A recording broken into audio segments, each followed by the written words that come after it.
Okay, Bart. Well, it's called the Passion Meets Purpose podcast, and everyone knows that music is your passion, but I need to know something else, just kind of off the get go, that is a hobby or something you're super passionate about besides music.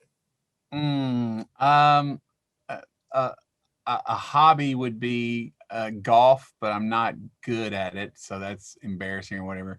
The biggest one, like before I started Mercy Me, I was in college and was wanted to be a graphic artist, like Pixar wasn't a thing yet. We're that old, but it was like cartoons, that kind of stuff. I was obsessed with that, and so that's probably my secret hobby. Like I draw a lot, like when I'm doodling and stuff like that, I've but I heard don't I this. don't show anybody.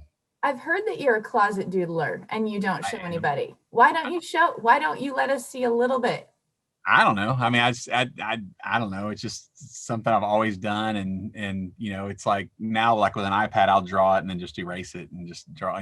My kids see it and they're kind of the same way, and they're like, wait, well, they've always known I can draw, but there's always the young one that it clicks. Like, I didn't know you could draw or whatever. It's the thing I would do. Like, I'll be a grandfather doing that for my grandkids one day, and that's about it. Like, but I'm a huge fan of like the art and all that whole thing. Like it got me into comic books and all that kind of stuff when I was in high school, and just because of the graphic side of it. But yeah, that's a I don't know. I don't want to say it's a secret. It's just something I've always done, I guess. Well, and I also heard that, like, it took you years and years to finally write I Can Only Imagine, but it was because you would write I Can Only Imagine on notebooks. So you just kind of process and you write it down on the paper. And then Yeah. eventually you were thinking about writing a song and you saw it like so many times on your paper. You're like, okay, I guess I'm writing this song. Yeah, when I was before my dad died, like I guess most people practice, like if you ever I don't know if you were ever kids sitting there trying to learn what your autograph would be, and it wasn't because I thought I was gonna be famous. It's because I wanted to see what my name would look like if I did a painting. Like I wanted to get it just right to put on a piece of art. And so if I was on the phone or whatever, and I had a pen in my hand, I would work on my signature nonstop. Then after my dad died, my grandmother at the gravesite was like, "I can only imagine what your dad's seeing now." Something about that just hit to where I immediately just started writing "I Can Only Imagine" instead of my name for years. Like, but my dad died in '91. I didn't write "Imagine" until '99, and so when I was looking for a blank page to finish writing or start writing that song, I felt like I had 8 years of "I Can Only Imagine" like I didn't have a blank page anywhere. Like it was frustrating. Like I was like, "Are you kidding me? I need a clean sheet, and I've ruined them all." And at some point, I was like, "Or maybe that's what I'm supposed to be writing." But it even took a second. I'm a little thick headed, so it took me a second to go. I can't find a clean page. What's wrong with me? Yeah. And so I think that's actually something that could be encouraging to someone who's listening to this podcast and thinking that they've got that passion or kind of that inkling, like you had the title for 8 years. So how would you encourage someone that's like just something's marinating for a long time, that time gap? yeah, I mean, I wish I could say that it was intentional, but like in those 8 years, I went from my dad died in '91. We started Mercy Me in '94, and then it was a lot of writing a lot of bad songs and then covering a lot of worship songs for camps, because that's kind of what paid the bills, was doing church camps every year. And it wasn't until we kind of got tired of just singing "Lord, I lift your name on high" over and over, and it was like, man, what if we tried to write our own worship songs and teach them to these camps? And back then it was had to fit on PowerPoint, verse and chorus, and maybe it had hand signs. And so that was our first attempt, was that album that we had all these songs that were literally that formula, a verse and a chorus repeated 100 times. Didn't make for a great record, but we had this weird uh, pet peeve, not superstition, but we had 10 songs and we never wanted an even 10. For some reason, we thought 11 looked cooler. So we need one more song. So that's why I wrote Imagine. I was looking for a blank sheet, wrote it. It didn't fit the worship formula like you would like on a PowerPoint. So we never sang it for a year. And so I wish I could say that, yeah, it was marinating for that long, and it was time to do it. But I think if I could encourage anybody, it would be like, sometimes if you're doing what we're doing, sometimes we can look a little too hard for inspiration or something to say when there are things or that have kind of proven themselves in your own life. And that song, that phrase had brought me comfort or intrigued me for a really long time. And so it was a no brainer to, yeah, this is where I should go. But it wasn't obvious. Like I was like, oh, maybe that's what I'm supposed to talk about. Like, yeah. And so I don't, because I probably would have said I need to find something new that gets me excited. And I can imagine didn't get me excited then. It's something I've done for 8 years. But then it's like, or is your perspective of, find something to say that has been proven and brought you comfort and joy and peace in your own life. And so that's kind of where that came from. And it's kind of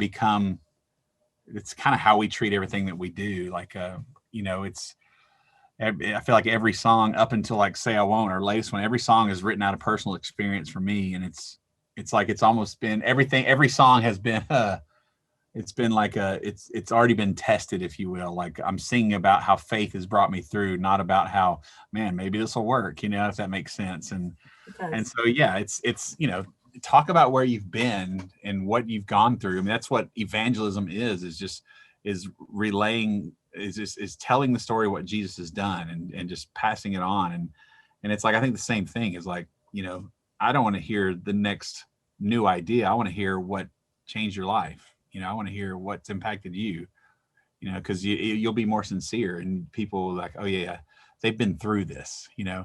It's so funny because like, our kids, I got 5 kids, and when they were little, I'd have one kid come in from playing outside, and he's like, oh, I almost hurt myself. And I was like, what? You don't look like it. Then you have the next one that comes in that has that look like he almost died. And you're like, he almost hurt himself. Like, when they've been through it and they're just trying to get a little bit of attention. I was like, get out of here. That dude, what happened? He can't blink and he can't breathe. And I'm like, that dude saw Jesus. And it's like, I want to hear what that guy has to say. It's kind of the same thing. You can tell when someone's been affected by it, and then somebody's just trying to say something just to be heard.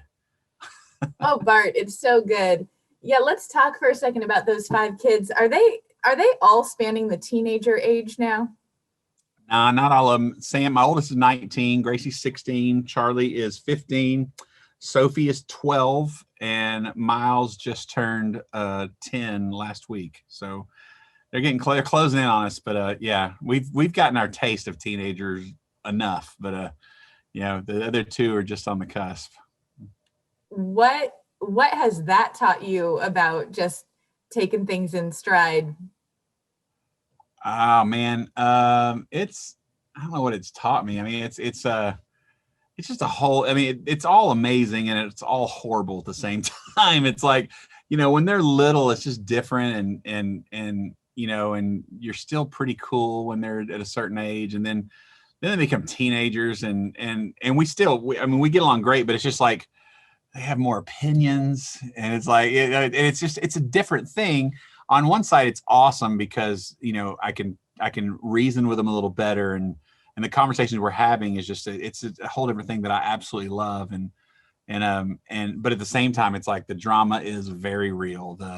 It's boy girl boy girl boy, and so if you feel like you might have one figured out, then let's just flip the whole thing completely. Yeah, let's just not ever use that information again, because there's no point of that. And by the time Charlie's the age of Sam, I've forgotten because I spent a whole season with Gracie. So it's like, it's pointless. And it's like I heard somebody go, man, you have to wear a different hat. And I was like, man, you need a different house, a different name. Everything has changed. Like, and there's beauty in being a father to a daughter, and the same with my son, but they are different languages completely. And so yeah, it's been we kind of laugh about how it's just like, this can't be real, like this is so crazy trying to parent these kids, but at the same time it's like, wouldn't have it any other way. It's chaotic and awesome, and we call it the circus you don't want to leave. And man, during the pandemic, that's definitely the case. Like, we've gotten so close just together through all this, and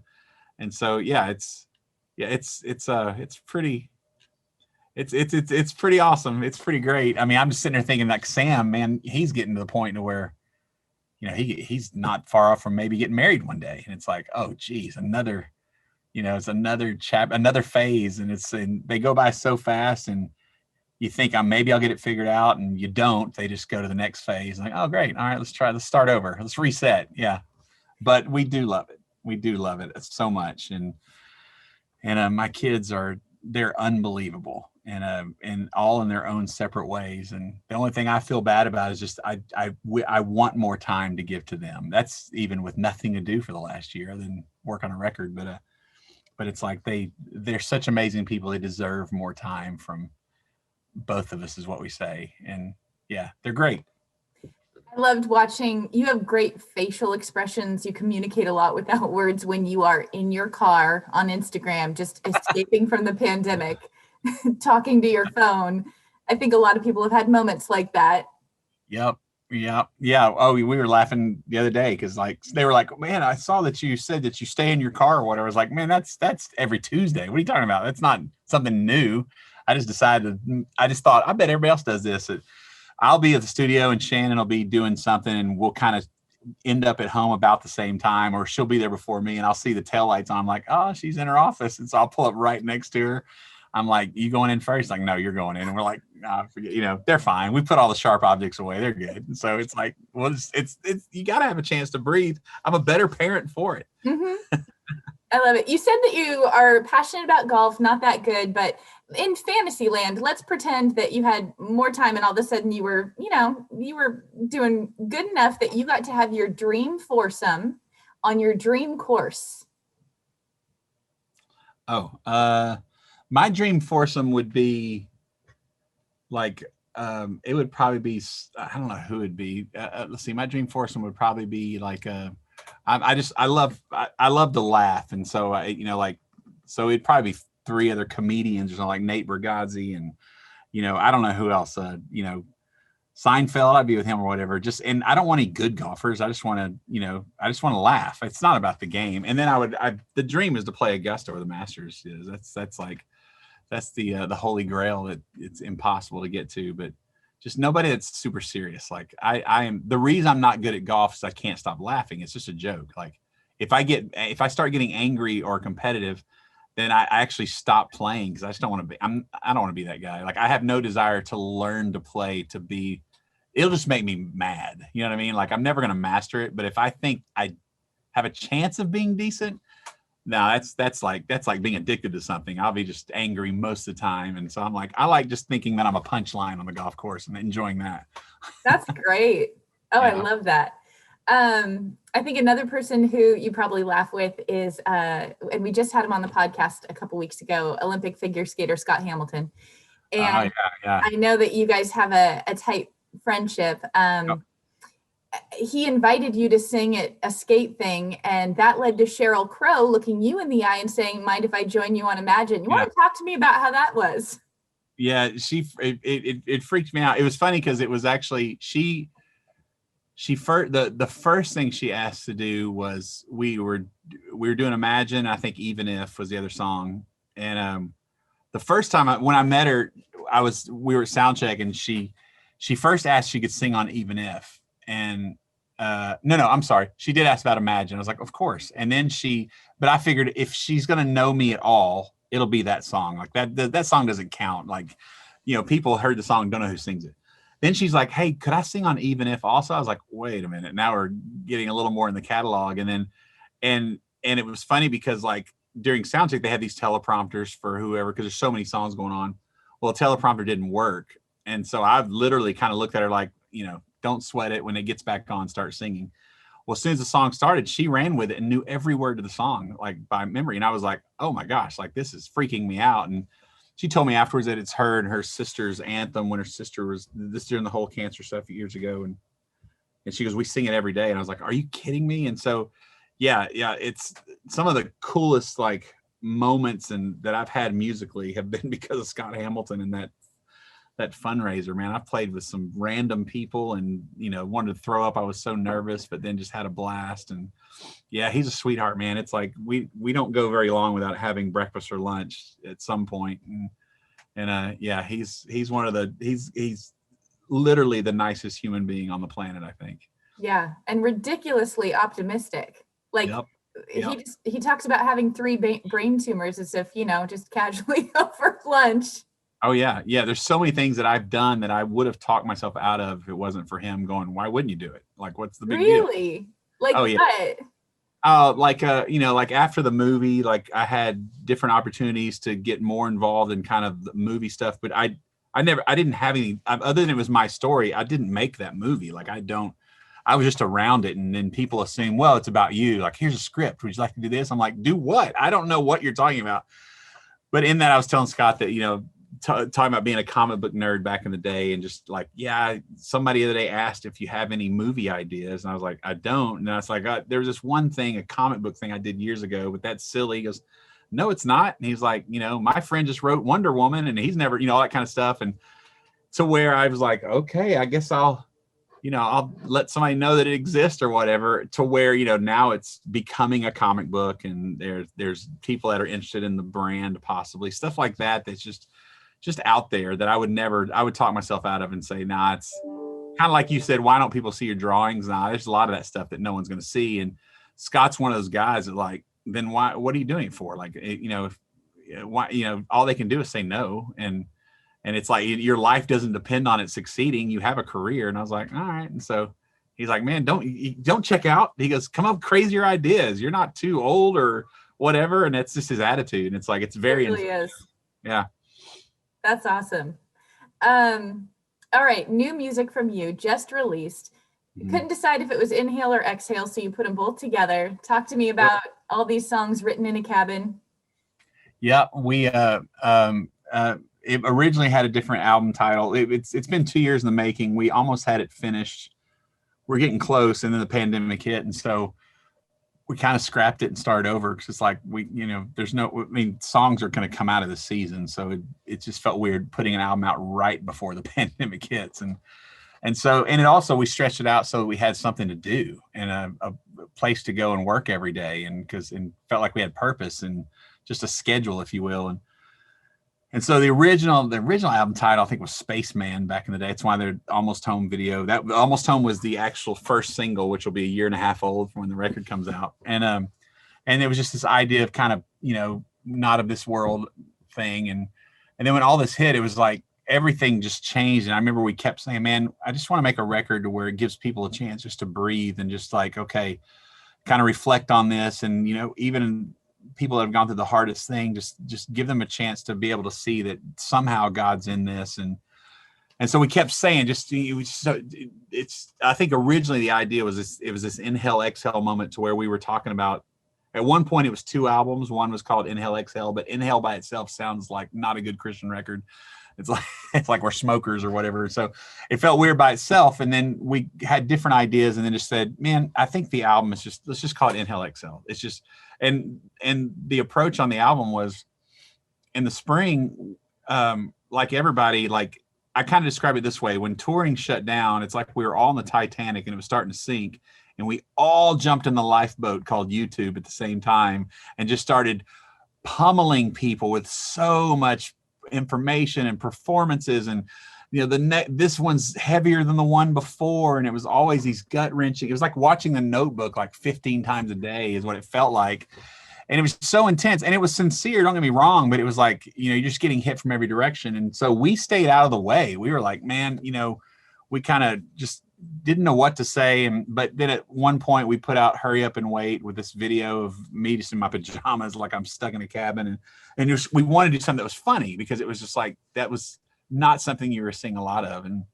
And so and then we're in the middle of making the album. And it was like, our attitude was kind of the same. It's like our motto jokingly became, if it doesn't rip their heart out, make sure it makes them dance. And that's kind of, instead of leaning on some of the even ifs and stuff, there's a couple of moments that are kind of intense, if you will, or worshipful, whatever you want to call it. But most of it is more upbeat. Like, it's, we want people to smile and just like, find themselves, dancing at a red light in their car and not realizing it. That was the kind of the approach we took.